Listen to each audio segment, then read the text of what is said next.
Ok, si aujourd'hui tu es un coach, que tu fais déjà 1000 à 3000 euros par mois avec ton activité, depuis peut-être plusieurs mois que tu es lancé, mais que bah, ça reste instable, c'est-à-dire que tu sais pas si le mois prochain tu vas faire 1005, 2005, 3000 même, peut-être déjà tu es monté à 4000, mais jamais tu arrives à aller au-delà et surtout à stabiliser un revenu et que tu penses avoir besoin de scale, regarde cette vidéo, je vais t'expliquer pourquoi est-ce que c'est la pire erreur que tu vas pouvoir faire dans ton activité.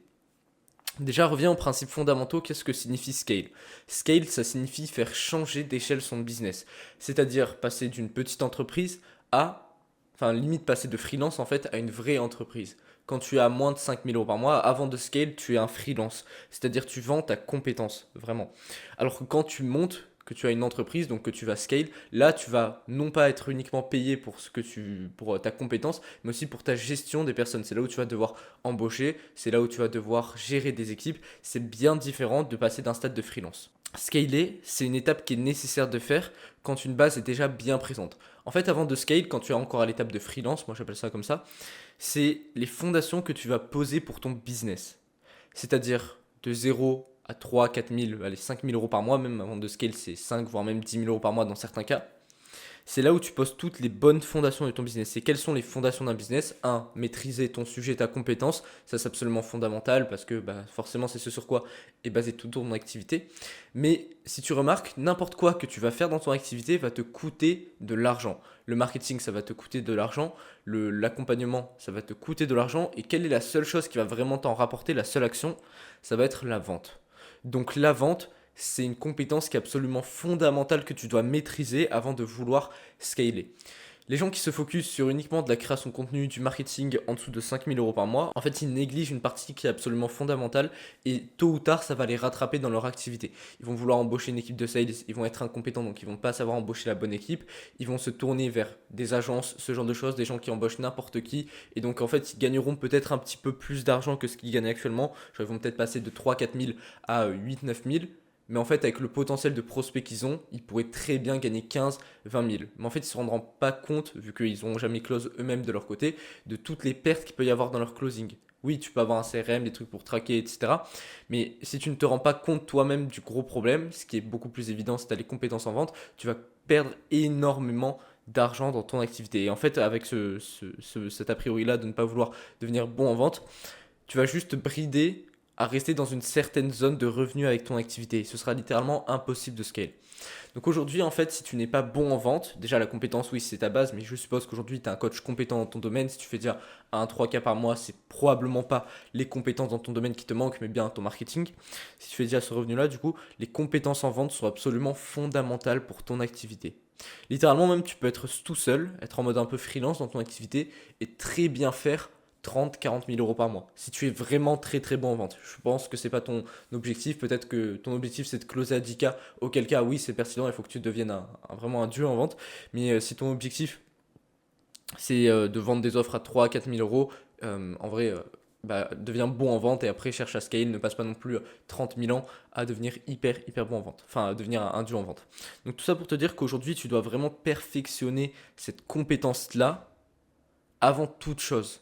C'est le socle de tout en fait la vente. Ça va donner des bases en copywriting, enfin bref, en fait c'est beaucoup plus profond que simplement vendre une offre à quelqu'un en appel. Ça se répercute de partout, que ce soit dans ta création de contenu, dans ton copywriting, dans le fait d'embaucher des gens, de savoir manager une équipe. Donc c'est absolument fondamental que tu maîtrises cette compétence-là. Du coup, forcément, quand tu vas devenir bon en vente, tu sauras enfin réserver des appels. Bien évidemment, il y a ta création de contenu qui va compter, mais dis-toi, si l'importance de la vente est là, l'importance de la création de contenu avant de pouvoir chercher à scale, elle est peut-être ici, tu vois. C'est pour te dire à quel point c'est peu. Si tu veux faire 5K par mois, en soi, c'est très simple. Tu vends deux offres à 2005, ça va très très vite et tu n'as pas besoin de beaucoup d'appels. Si tu as 4, ne serait-ce que 4 appels par mois, tu fais ton offre tu fais ton mois à 5000, tu vois. Si tu es bon en vente. Donc en fait, tout est une question de à quel point est-ce que tu sais convertir ta base actuelle de prospects. Peut-être que tu manques d'appels si tu en as vraiment zéro de chez zéro, mais si tu fais déjà un peu d'argent avec ton activité, c'est que tu manques de compétences en vente et que tu as probablement déjà assez d'appels. C'est juste devenir bon en vente qui va te permettre d'atteindre dans un premier temps 5 000 euros par mois. Une fois que tu auras bien stabilisé ce revenu-là, qu'en fait tu n'auras non plus un problème de conversion ni un problème d'accompagnement de clients, ce genre de choses, mais bien un problème d'entrée. En fait, tu vois, c'est un peu comme un goulot d'étranglement, tu vois. Genre là, si le problème il est au début, que là c'est tout fin, qu'il y a peu de personnes qui rentrent et qu'après bam t'arrives à bien convertir et qu'au niveau de l'accompagnement ça va, ben là oui il va falloir que tu vois pour avoir plus d'entrées, donc scaler. Par contre, si ton goulot d'étranglement il est sur ta vente, l'entrée pardon c'est large, après, quand tu es sur la vente, ça devient restreint. Et puis après, ça redevient large sur la délivrabilité. C'est que le problème, il est sur ta vente et que bah, améliorer le nombre d'entrées, ça va pas améliorer le nombre de conversions en appel, étant donné que le goulot est, enfin, le tube est trop fin pour que les clients passent. Donc c'est pour te dire que oui, la vente c'est absolument fondamental. Si aujourd'hui du coup c'est mieux d'avoir du coup bien large au niveau de ta vente et de ta delivery. Et puis après comme ça tu as un problème d'entrée. Le problème d'entrée est bien plus simple à gérer que le problème de closing une fois que tu as scalé. Enfin que tu as cherché à scaler. Oui, une fois que tu auras un problème d'entrée, que tu convertiras assez tes appels, que tu feras 5K par mois, voire même 10, 15K dans certains cas, 10, 15K par mois stable, là oui, tu chercheras à scale. Et qu'est-ce que tu vas mettre en place pour scale? Oublie tout ce qui est publicité, ça sert à rien. La publicité, c'est le dernier outil de scale que tu vas utiliser. Même Mathis Coulet, il est monté à 200K par mois uniquement en organique. Et c'est vraiment pas une exception. En tout cas, il fait 90K par mois et je crois qu'il commence que maintenant à faire un petit peu des publicités. Et c'est pas la majeure partie de ce qui lui rapporte du cash.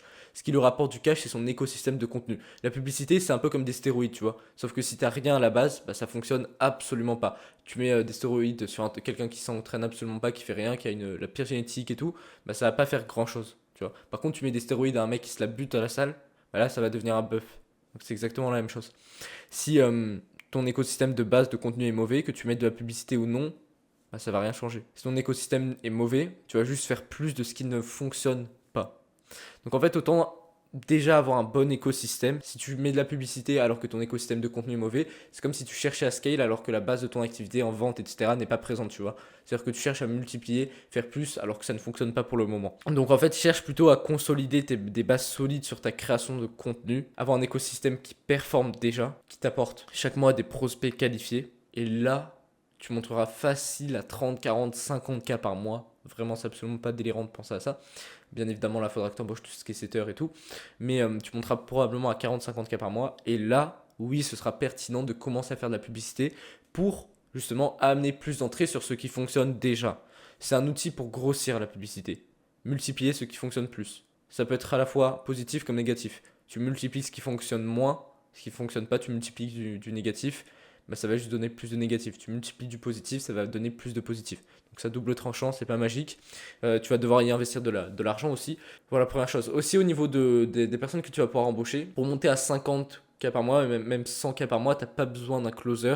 Par contre, quelqu'un que tu vas avoir besoin d'embaucher, ça va être un setter. Pourquoi? Parce que ça va être une tâche qui est assez chronophage et aujourd'hui, quand tu vas faire ce type de revenu-là, tu dois te concentrer sur des tâches qui ont du levier.